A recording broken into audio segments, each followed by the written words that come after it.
3 இலக்க எண் ஒன்றின் 30% மதிப்பு 190.8. அதே எண்ணின் 125% மதிப்பு என்னன்னு கேட்டிருக்காங்க.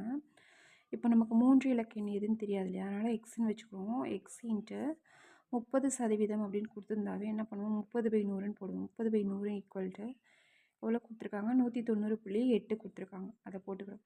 அடுத்து இப்போ எக்ஸ் கண்டுபிடிக்கணும். எக்ஸ் இங்கே வச்சுட்டு 190.8 இன்ட்டு இந்த 30/100 வந்து இந்த சைடு கொண்டு வரும்போது 100/13 மாறும்.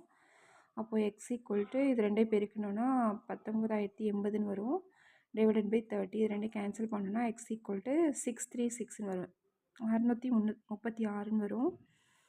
இப்போது அதே எண்ணின் 125% மதிப்பு என்னன்னு கேட்டிருக்காங்க. இப்போ இந்த எண்ணுக்கு 125% கண்டுபிடிக்கும்போது 636 இன்ட்டு 125%னா 125/100ன்னு போகணும்.